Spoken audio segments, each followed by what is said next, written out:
So guys, ito kami sa Elisa Homes. Ka-sounds tayo. Malapit ka lang ba dito sa SM? Malapit lang? Saan? Nandun sa likod ng SM. Oo. Nandito din na yung mga nanggaling sa Lungos. Nasunugan. Yung mga ilang araw na nakakaraan. Dito sila. Ito sa covered court na ito.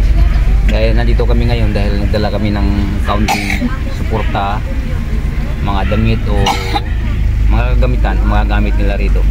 Matatagalan pa ata itong mga ito eh. Oh, dito na. Dito na kami. Yan. Parada muna tayo rito. May isara mo muna yung muna dyan. Ito na guys. Nasa loob tayo ng Elisa Homes. Ito yung mga kasama natin. Nandito. Kukunin natin ang video.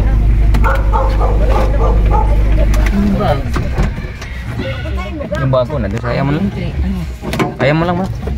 Saran lang. Sara.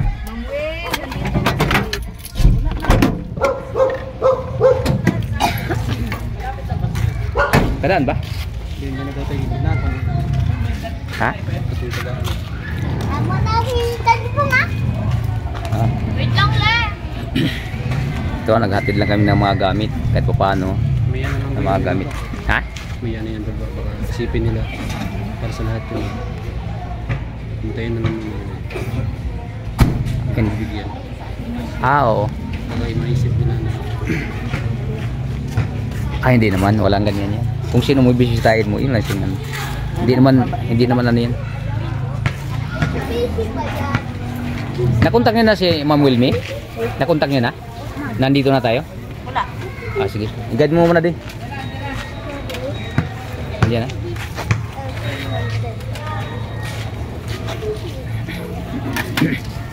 Doy, paano nga mo ng ibang gamit eh? Ibang gamit eh, papasok natin niya lahat yun. Mag-video lang ako, parang mayroon tayong kahit pa paano. Kahit pa paano. Sabihin mo, naggawang-gawa kami. Oo. Hello guys! Nandun na si Sam. Andun na yung pag-isap na. Bigay ko na kay Mama. Dapat siya dito ba? Kaya mga 5 pamilya atang nandito. Nakasama namin sa Veta Plus. Kaya so nagdala kami ng kahit pa paano accounting manggagamit nila. Bakit dinala yung bigyan na? Di nakasama yung isa, di nakasama. Long, di nakasama yung isa. Kay kuya yan. Doy, di nakasama yan, dala mo. Kay? Hindi nakasama yan, ano yan? Mali. Mami. Hindi na sa rebitana. Di, sasara ko pa. Ayaw mo lang.